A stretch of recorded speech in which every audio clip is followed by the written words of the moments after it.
کے بچپن میں، آپ کے دور طالب علمی میں اتنی کثرت کے ساتھ صحیح اسناد کے ساتھ علامہ ابو الحسن علی نور الدین لکھمی علیہ رحمت نے بہجت الاسرار میں بیان کیے ہیں کہ دیکھ کر حیرانی ہوتی ہے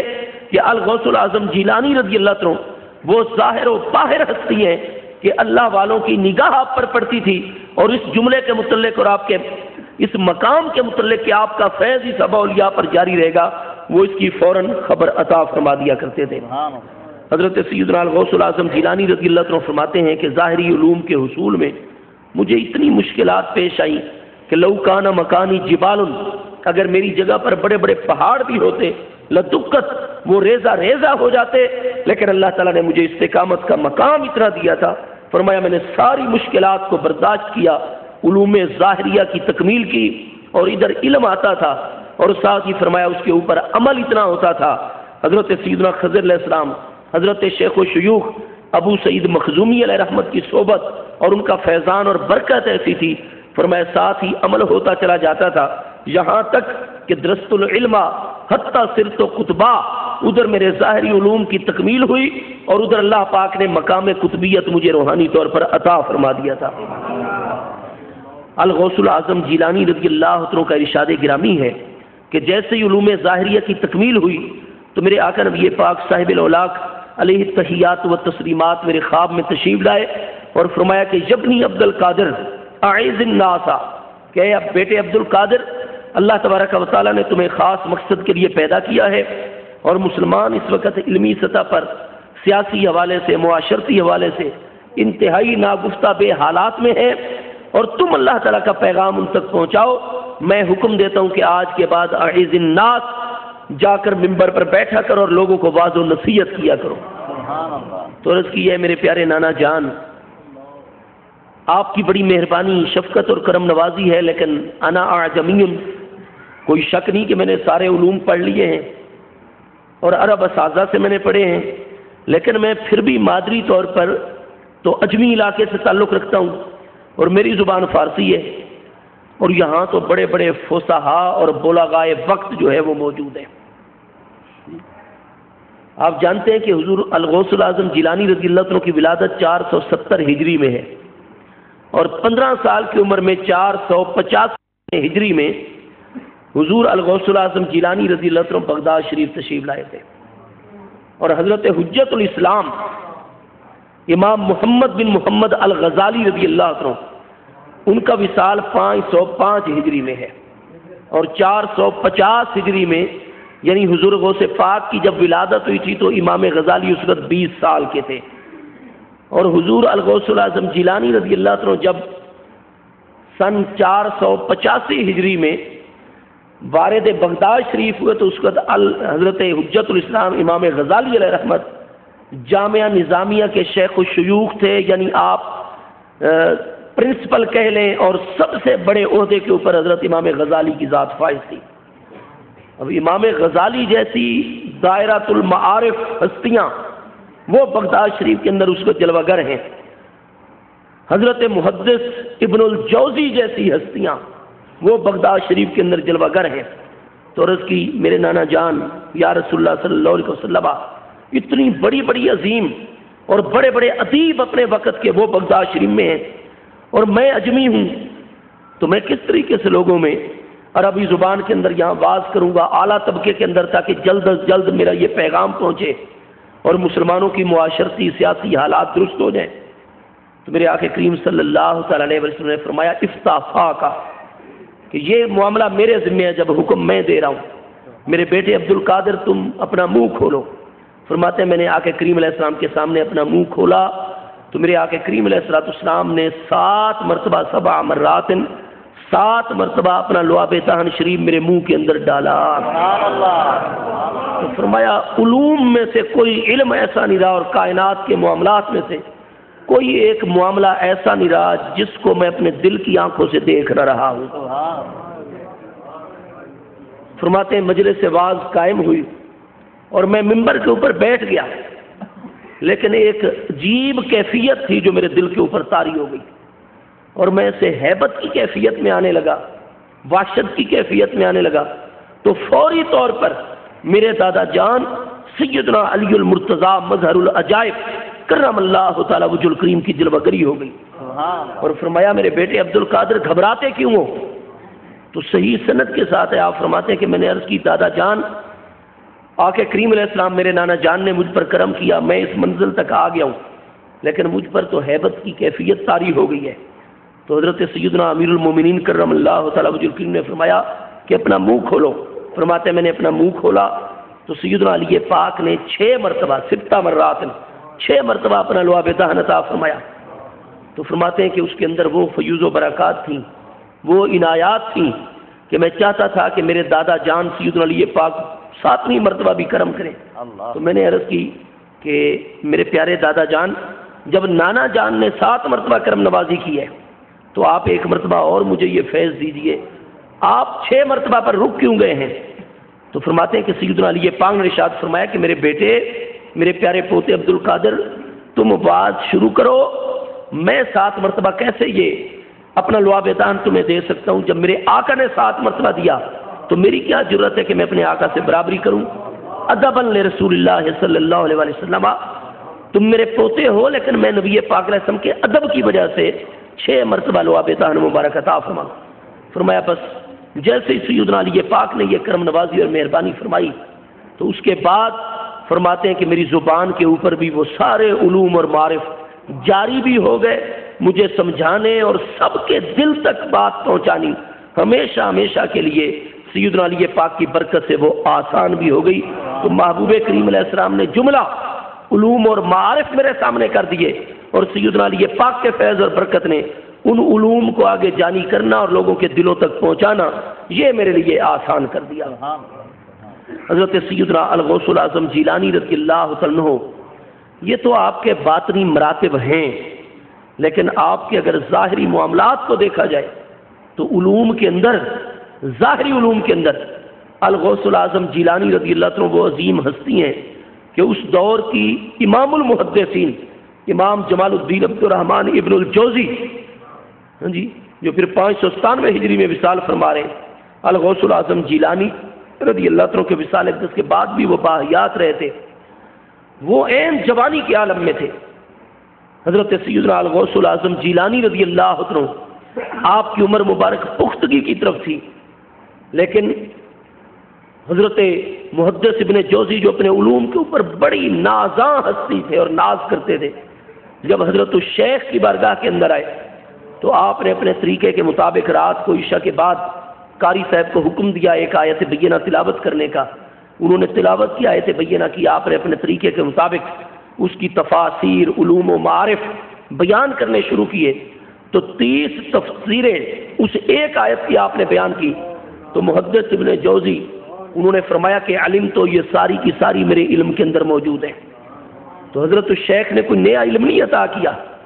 یہ 30 کی 30 تفسیریں میرے علم کے اندر ہیں، میں نے اپنے اساتذہ اپنے مشائخ سے پڑھی ہوئی ہیں۔ الغوث الاعظم جیلانی رضی اللہ عنہ نے 31ویں تفسیر بیان کی تو امام المحدثین، امام المفسرین،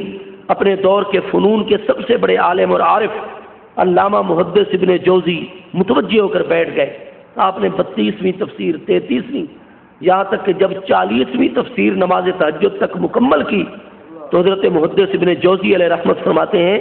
کہ وہ 30 تفاسیر تو میرے علم میں تھیں، لیکن یہ 10 تفسیریں جو حضرت الشیخ نے بیان کی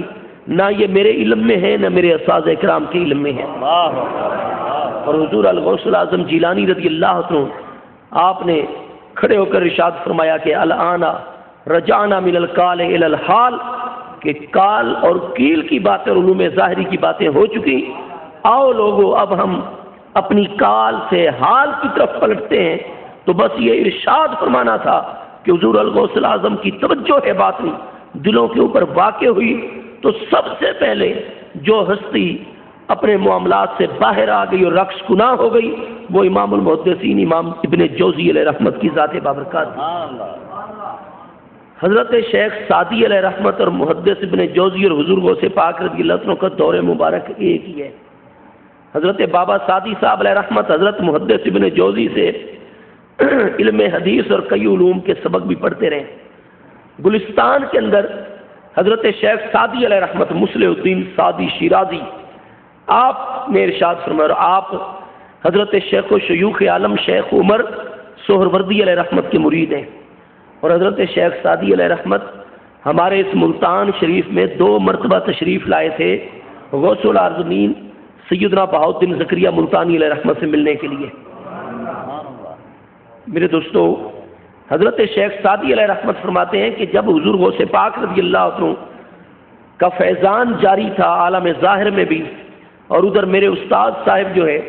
تو ان کا بھی ادارہ اپنی جگہ پورے عروج پر کام کر رہا تھا، اور فرماتے میرا وہ بچپنا تھا اور طالب العلمی کا زمانہ تھا۔ تو فرمایا کہ چونکہ میرے والد جو تھے وہ طبقہ صوفیاء سے تعلق رکھتے تھے اور شیراز میں ان کی باقاعدہ خانقاہ تھی، تو اس لیے اگر کہیں کوئی قوال آیا کرتا تھا تو پھر میں اپنے والد کی طرح قوالی کی مجلس میں چلے جایا کرتا تھا۔ لیکن حضرت محدث ابن جوزی ان معاملات میں بڑے سخت تھے اور ان چیزوں کے خلاف فتویٰ دیا کرتے تھے، اور مجھے نام لے کر منع کرتے تھے کہ سعدی تم ان مجالس کے اندر نہ جایا کرو۔ لیکن فرماتے ہیں کہ جب حضرت غوث العظم جیلانی رضی اللہ عنہ کی مجلس مقدس میں آپ پہنچے، تو جب حضرت الغوث العظم جیلانی نے فرمایا کہ اب ہم کال سے حال کی طرف پلٹتے ہیں، تو اس مجمع کے اندر سب سے پہلی ہستی حضرت محدث ابن جوزی کی تھی جو وجد کے عالم کے اندر آ گئے تھے۔ حضور سیدنا الغوث العظم جیلانی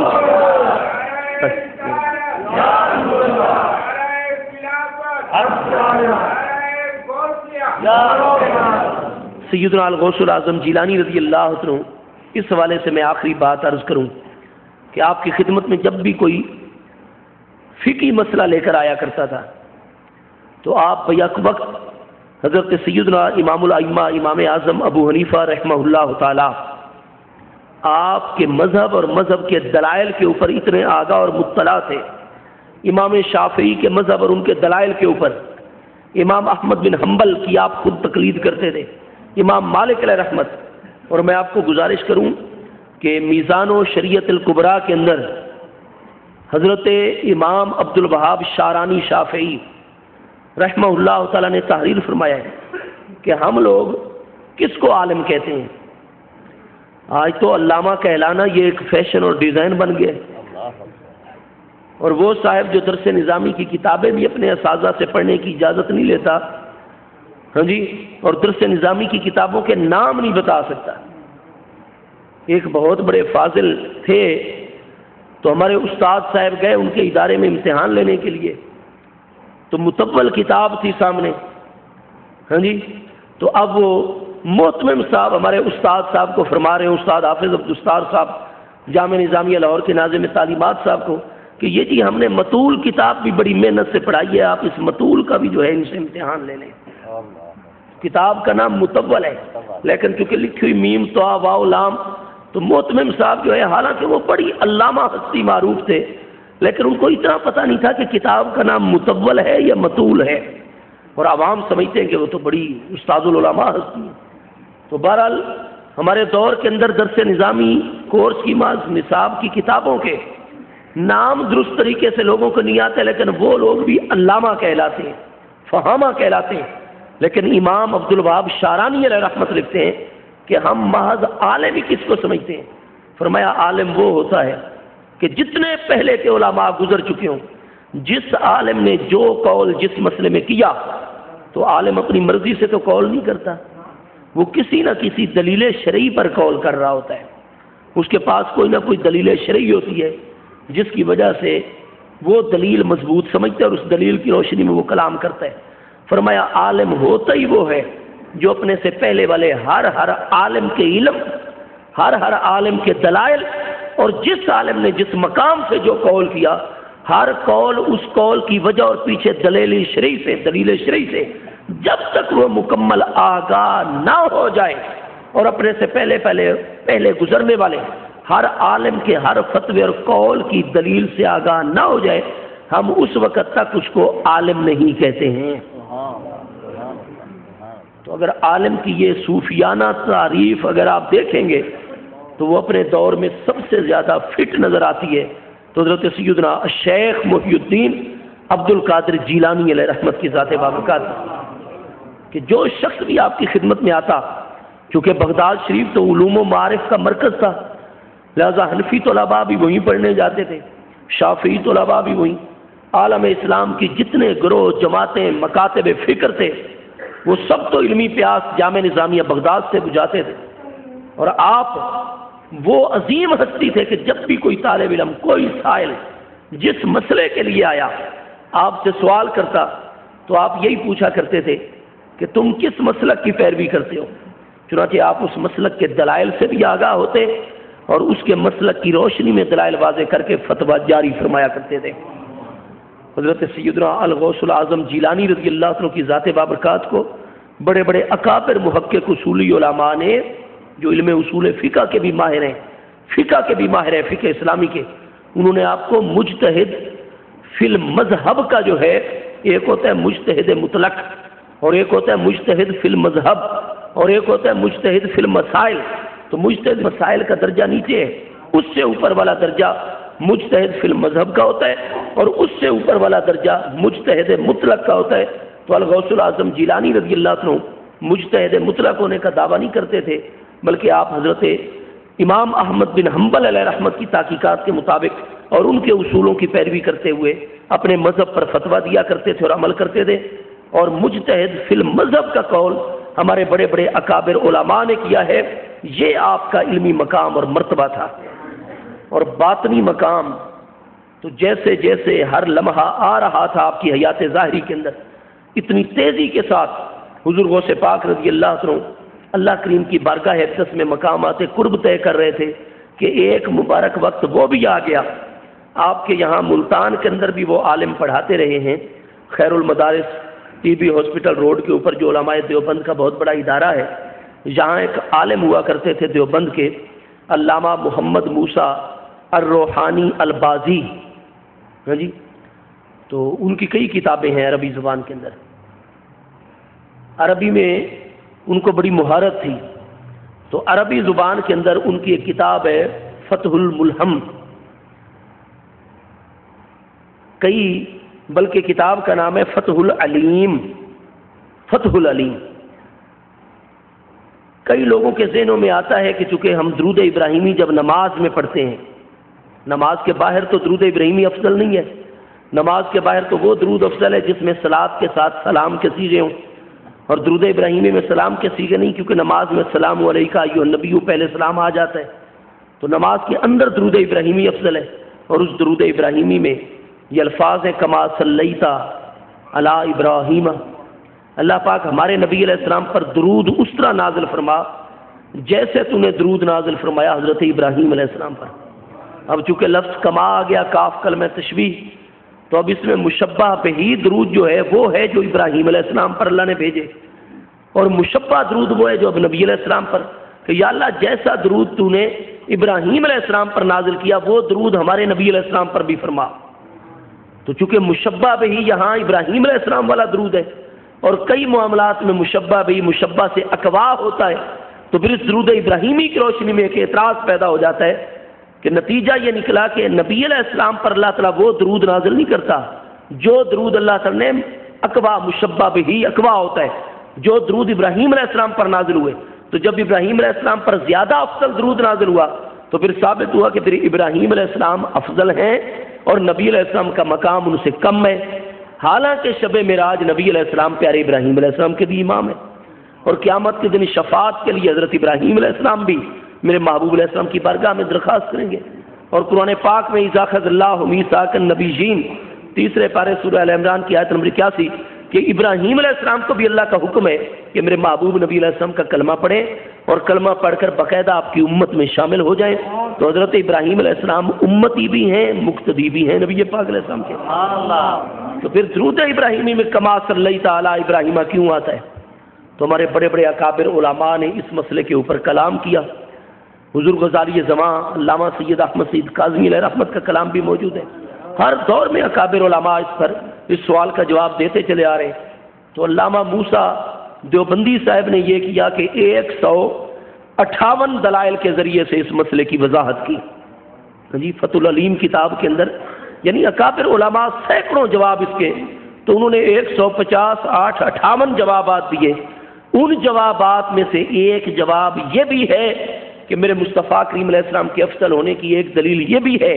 کہ نبی پاک علیہ السلام کی امت کے اندر اللہ نے جو اولیاء پیدا کیے وہ حضرت ابراہیم علیہ السلام کی پچھلی امت اور کسی بھی پچھلی امت میں اللہ نے وہ اولیاء پیدا نہیں فرمائے۔ پھر وہاں علامہ موسیٰ بازی روحانی دیوبندی صاحب نے مثال حضور سیدنا الغوث الاعظم جیلانی رضی اللہ عنہ کی دی ہے کہ اکابر اس بات پر متفق ہیں کہ حضرت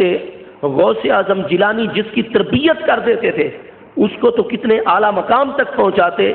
آپ کا روحانی مقام اور مرتبہ تو یہ ہے کہ وہ صوفیاء جو اپنے اپنے مشائخ کے زیر تربیت رہ کر مقامات روحانی طے کر رہے ہوتے تھے اور کسی جگہ پر جا کر ان کے باز آ جاتا اور ان کا وہ مقام رک جاتا اور آگے اگلی منزل پر فائز نہ ہو پاتے تو وہ اپنے شیخ سے اجازت لے کر یا ان کا شیخ خود ان کو حکم دیتا کہ جاؤ خانقاہ قادریہ میں بغداد شریف کے اندر شیخ محی الدین عبد القادر جیلانی کی زیارت کر کے آؤ۔ فرمایا کئی سالکین اور صوفیاء آتے، آپ اپنی مجلس میں تشریف فرما ہوتے، وہ دور سے کھڑے ہو کر ایک آنکھ صرف حضور غوث پاک کی زیارت کرتے، وہ روحانی مقام ان کا کھل جاتا، اگلے درجے پر فائز ہو جاتے۔ اور کئی سالکین وہ ہوتے تھے جو صرف الغوث الاعظم جیلانی علیہ رحمت سے آ کر مصافحہ کرتے، مصافحہ کرتے ہی ان کے باطنی رکاوٹیں ختم ہو جاتی اور وہ اگلے درجات قرب کی طرف سفر شروع کر دیتے۔ حضرت سیدنا الغوث الاعظم جیلانی رضی اللہ عنہ کا ارشاد گرامی ہے،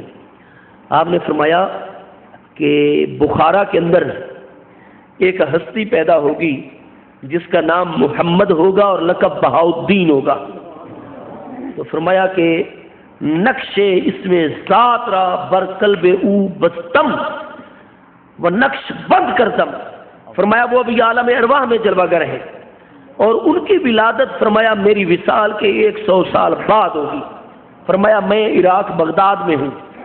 اور وہ ہوں گے عجم کے علاقے بخارا کے اندر اور میرے وصال کے بھی 100 سال بعد پیدا ہوں گے اور ان کا نام محمد ہوگا اور لقب ان کا بہاؤالدین ہوگا۔ فرمایا وہ ابھی عالم ارواح میں ہے، ان کو جو اللہ تعالیٰ جسم دے گا میں نے اس جسم کے قلب پر بھی اور ان کی روح کے قلب باطنی کے اوپر بھی لفظ اللہ جو ہے وہ نقش کر دیا ہے۔ وہ حضرت شیخ محمد البخاری جو نقش بندی سلسلہ طریقت کے بانی مبانی ہیں اور حضرت شیخ محمد بہاؤالدین نقش بندی علیہ رحمت کو نقش بندی کہا ہی اس لیے گیا کہ حضور الغوث الاعظم جیلانی رضی اللہ عنہ نے عالم ارواح کے اندر تصرف کر کے ان کے قلب باطنی کے اوپر اللہ کا نام نقش کر دیا تھا۔ سلسلہ عالیہ سہروردیہ کے بانی کون ہیں؟ حضرت سیدنا شیخ و شیوخ عالم سیدنا شیخ عمر شہاب الدین سہروردی رحمہ اللہ تعالی جو 600 اور 38 ہجری میں وصال فرما رہے ہیں۔ تو آپ کو پتہ ہے کہ حضرت شیخ عمر شہاب الدین سہروردی علیہ رحمت جن کے مرید اور خلیفہ حضرت سیدنا غوث العالمین سیدنا بہاؤالدین زکریا ملتانی علیہ رحمت ہے۔ حضرت غوث العالمین سیدنا شیخ الشیوخ بہاؤالدین زکریا ملتانی علیہ رحمت یہ خلیفہ ہیں اور مرید ہیں حضرت شیخ عمر شہاب الدین سہروردی علیہ رحمت کے۔ تو حضرت شیخ عمر کے ماموں جان حضرت شیخ نجیب الدین رحمہ اللہ تعالی وہ براہ راست مرید تھے حضور الغوث الاعظم جیلانی رضی اللہ عنہ، ان کا گھر بھی بغداد شریف میں تھا۔ تو وہ حضور غوث پاک کو عرض کرنے کے لیے آئے اپنے پیر و مرشد کو حضور غوث پاک کو کہ حضور میری ہمشیرہ محترمہ جو ہیں وہ اس حوالے سے بڑی دلگیر رہتی ہیں کہ اللہ تعالیٰ نے ان کو اولاد نہیں عطا فرمائی ہوئی، تو آپ دعا فرمائیں اللہ تعالیٰ ان کو اولاد عطا فرمائے۔ تو آپ نے فرمایا بھائی ہم ان کے گھر میں چلیں گے اور تم اپنے بہنوئی کے گھر میں ہمیں لے چلو، تو وہاں ہم کھانا بھی کھائیں گے دعوت بھی کھائیں گے اور دعا کریں گے اللہ تعالیٰ اولاد دے گا۔ تو حضرت شیخ نجیب الدین بہت خوش ہو گئے، حضرت شیخ عمر شہاب الدین سہروردی کے ماموں جان حضور غوث پاک نے جو وقت عطا کیا تھا اس کے مطابق ان کو لے کر گئے۔ تو حضور الغوث الاعظم جیلانی رضی اللہ عنہ نے کھانا تناول فرمایا، وہ آپ کے مریدین کا گھر تھا تو حضرت شیخ نجیب الدین کو آپ نے فرمایا کہ بھئی مجھے پانی دو. تو انہوں نے ایک برتن کے اندر پانی آپ کی خدمت میں پیالے میں پیش کیا. آپ نے آدھا پانی اس میں سے پی لیا اور باقی جو آدھا پانی بچا تھا اس میں سے آپ نے کلی کا پانی نکالا اور آپ کی ہمشیرہ محترمہ کے گھر کا جو صحن تھا کلی کر کے آپ نے جو پانی وہاں ڈالا فوری طور پر گلاب کے پھول کا پودا اگایا اور اس پر گلاب کا پھول لگ گیا. تو عربی زبان میں ورد جو ہے واو را دال ورد کہتے ہیں گلاب کے پھول کو. وہ ایک پھول پیدا ہوا اس پر. اور سور کہتے ہیں عربی زبان میں جھوٹے پانی کو جو بچا ہوا بقایا پانی ہوتا ہے. سہر وردی سلسلے کو اصل میں تو یہ عربی میں سور ورد ہے کہ ایسا جھوٹا پانی جس سے ورد یعنی گلاب کا پھول پیدا ہوا. یہ کثرت استعمال سے سور ورد سور ورد سور ورد چلتے چلتے سہر ورد ہو گیا. یہ جتنے تذکرہ نگار ہیں وہ سب متفق ہیں اس بات کے اوپر. تو آپ نے کچھ پانی کی وہ کلی فرمائی جس سے وہ پھول پیدا ہو گیا, جس سے وہ خاندان ہی سور وردیوں کا خاندان بن گیا. اور بقایا پانی آپ نے فرمایا کہ یہ آپ کے بہنوئی پی لیں, اللہ تبارک تعالیٰ ان میں سے بیٹا عطا فرمائے گا. اور فرمایا اس بیٹے کا نام عمر رکھ رہا ہوں میں. جی عمر. تو اللہ تعالیٰ نے واقعی بیٹا عطا فرمایا, ان کا نام اسی طرح عمر رکھا گیا. حضرت شیخ شہاب الدین تو ان کا لقب ہے, ولادت اور پیدائشی نام تو عمر ہے ان کا جو حضور غوث پاک نے رکھا تھا. بہرحال جی حضرت شیخ عمر کی ولادت ہوئی اور آپ کے ماموں جان چونکہ حضور غوث پاک کے خلیفہ بھی تھے, بغداد شریف کے سب سے بڑے علماء میں ان کا شمار ہوتا تھا. حضرت شیخ عمر شہاب الدین سہروردی علیہ رحمت نے جملہ ظاہری علوم مکمل کیے تو دیکھا کہ آپ تو ہر علم کے اندر اس کمال کے درجے کو پہنچ گئے کہ بغداد شریف کا کوئی عالم ایسا نہیں, نہ جامع نظامیہ کا نہ باہر کا, جس کے ساتھ حضرت شیخ عمر جو ہے وہ 20 سال کی عمر پہنچنے تک مناظرہ نہ کرتے اور مناظرہ کر کے ان کو خاموش نہ کروا دیتے. سبحان اللہ. تو ہر طرف آپ کے مناظروں کی دھوم پڑ گئی, حضرت شیخ عمر شہاب الدین کے مناظروں کی. اور کوئی عالم جرأت نہیں کرتا تھا کہ حضرت شیخ عمر سے کلام کر سکے. تو آپ کے ماموں جان بڑے پریشان ہو گئے, بھائی ٹھیک ہے علم دین تو پڑھا جائے, لیکن شیخ عمر جو ہیں ہمارے بھانجے جو حضور غوث پاک کی دعا اور توجہ سے پیدا ہوئے,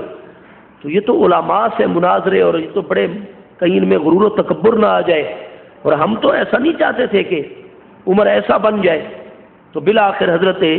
عمر کو قائل کیا اور لے کر حضور غوث پاک رضی اللہ عنہ کی بارگاہ اقدس کے اندر آ گئے اور عرض کی حضور انہوں نے علوم سارے مکمل کر لیے اور ہر بندے سے یہ مناظرہ کرتے ہیں. تو حضرت غوث پاک رضی اللہ عنہ نے انہیں اپنے سامنے بٹھایا اور فرمایا بھی تم نے اساتذہ سے کون کون سے علوم پڑھے ہیں. انہوں نے بتایا کہ حضور میں نے فلاں فلاں فلاں یہ علوم کے اندر مہارت حاصل کی ہے. آپ نے ہر علم کا مشکل ترین مسئلہ حضور غوث پاک نے شیخ عمر سے پوچھا, فر انہوں نے فوراً جواب دیا. تو حضور غوث پاک بہت خوش ہوئے, فرمایا بھی واقعی جیسے علم میں محنت کا حق ہوتا ہے وہ آپ نے ادا کیا, لیکن ہم نے تمہیں اس مقصد کے لیے اللہ سے نہیں مانگا تھا کہ تم مناظرے کرتے رہو اور لوگوں کو علماء کو نیچے دکھاتے رہو. فرمایا اب تو تم نے میرے ہر سوال کا جواب